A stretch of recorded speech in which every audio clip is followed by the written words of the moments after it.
Hey guys, it's Kyla Live and I am back like I never left, and I am just that endo girl living beyond my pain.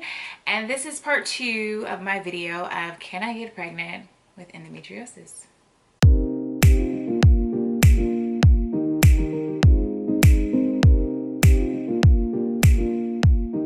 Okay, so let me just start by saying thank you so for opening up this conversation and asking me the question about exactly what I did to get pregnant. I can say that it is a mixture of action and faith, just to start off with, and I can tell you where I was in my mindset. So I'm not gonna try to make this a lengthy story time video, but I feel like it's just really important to be very transparent and just be very honest about where I was and the journey that I took to get there. Okay, so to start off, when I say that, I had a lot of faith, I was blessed with an amazing doctor. And I'll even say her name, Dr. Hawkins, because she is such an important part of my journey. When I met Dr. Hawkins, it was at Mercy Hospital in Baltimore, and she believed me, right? She believed me when I said that I tried everything, that I was in a place of just trying to figure out what was going on with me and why I was having so much pain, and I just had no answers. I was in a place of taking a lot of pain pills because every OBGYN that I went to and every emergency room that I stepped in would just give me pain medicine. Now, of course, this is before the opioid epidemic, and I had a whole bathroom full of medicine, and I did a video on me like throwing away all of my medicine. I'll leave that down below.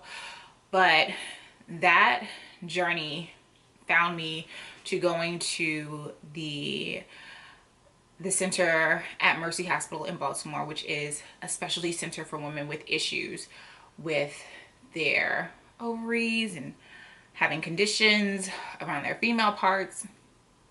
So I went there to seek help. I did not seek out Dr. Hawkins. I was blessed to have her as a doctor. They recommended me to her, and she actually was a doctor who had endometriosis. So she said, literally after a couple of visits, she said, you know what? You literally have tried everything under the sun. You've tried every single birth control. You tried a lot of different other things. And clearly I think that it may be endometriosis. So I think that you need to have a laparoscopy. Now, to this point, the laparoscopy is so crucial for women who want to have children. Beyond just being diagnosed with endometriosis, having the right doctor to go in and clean you out is crucial. I have had so many endo sisters that I've spoken to who've had laparoscopies that did not go well, or came out of their laparoscopy hurt in different ways or having other issues because the doctor that did their laparoscopy didn't necessarily know what they were doing, wasn't a pro, made a mistake, things of that nature, or had to go back and find another doctor to go and clean up that doctor's mess. Now, my doctor at the time was under another doctor, and she knew that she could not do that surgery by herself. So Dr. Barretto and Mercy did my surgery, and truly, again, like, blessed, thankful, had a lot of faith in the fact that my doctor was making the right choices for me. And he did my laparoscopy. I can say I've only had one laparoscopy, which I'm completely thankful for, and he did it the right way. And I feel like when he went in, he did what he had to do. He cleaned me out the best that he could and left me in a really good space moving forward. So after my laparoscopy, I went on Lupron for a while, and I can't say that I had the most pleasant experience with Lupron. I'll leave that down below too. I did a video on that.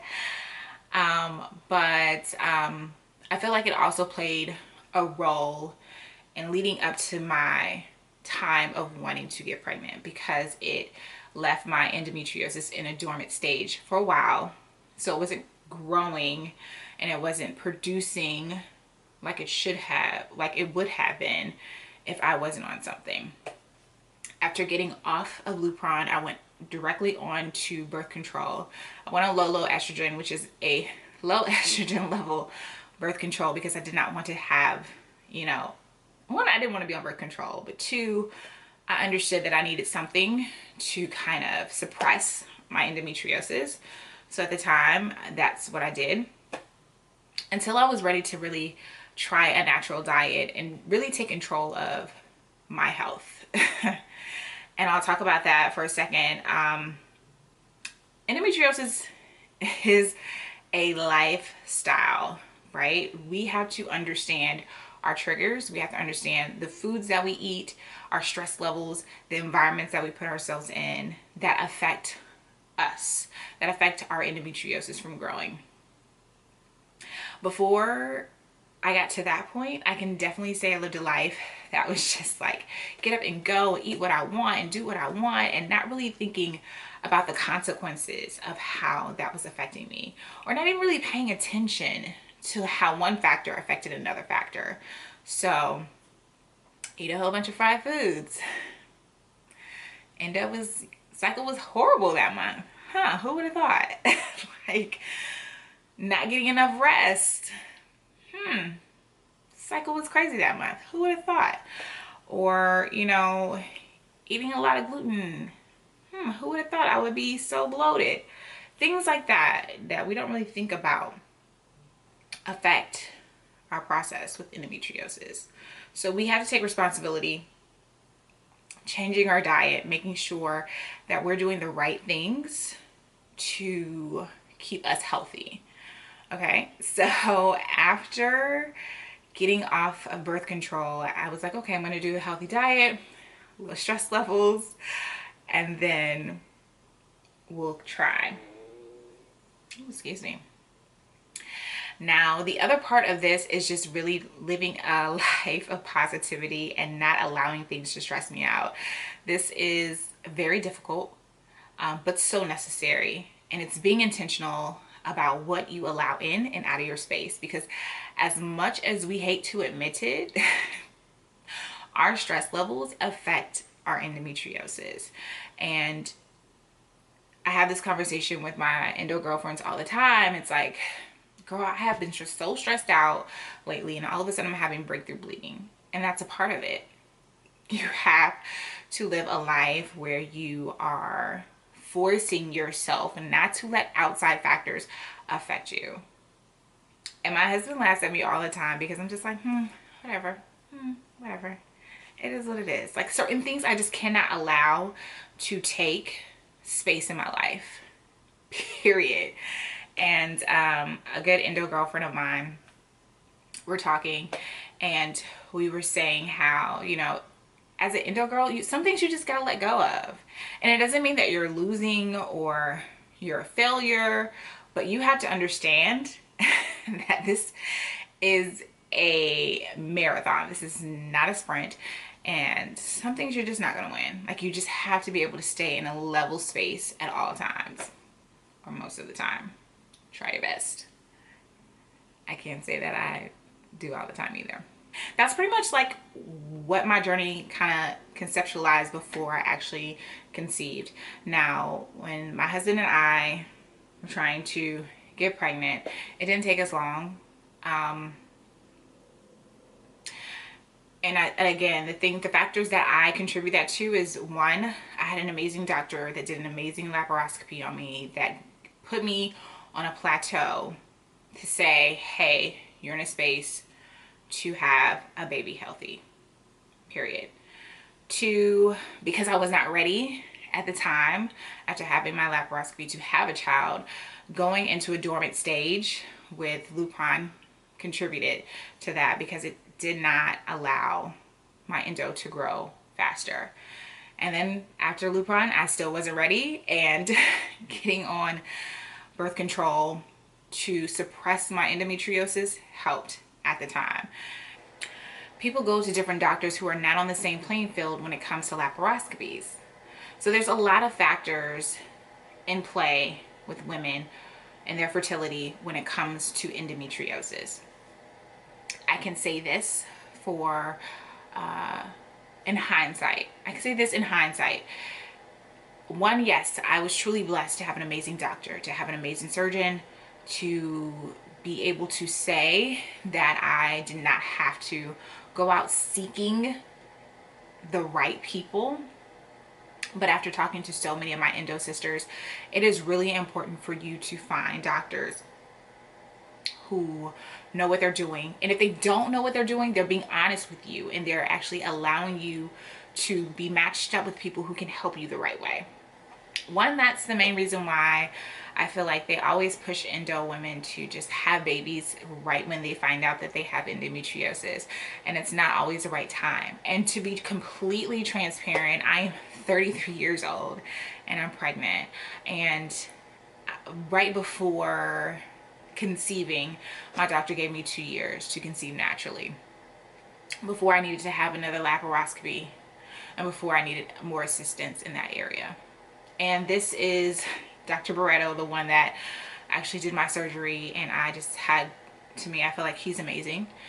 If you're looking for him, unfortunately, he just sent us a letter saying that he's no longer doing surgery, but he is still seeing patients. So if you're in Baltimore area and you're looking for a good doctor, I feel like Dr. Barreto would be an awesome choice for you. But yes, I feel like he gave me a 2-year sentence. I took that 2-year sentence extremely seriously, even with all of the other factors that I have put in place. The main reason people are like, okay, well, you had 2 years, you could have waited a little bit.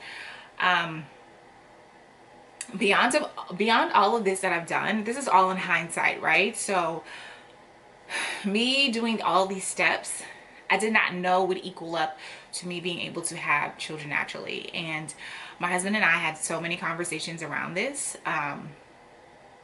You know, I had to have a really frank conversation with, are you okay if we're not able to have kids?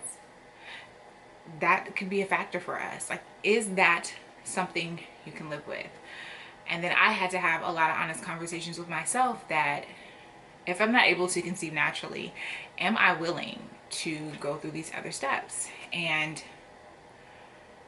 the conversation that I had with my husband was that I was not willing to go through the fertility treatments because I've already been on Lupron.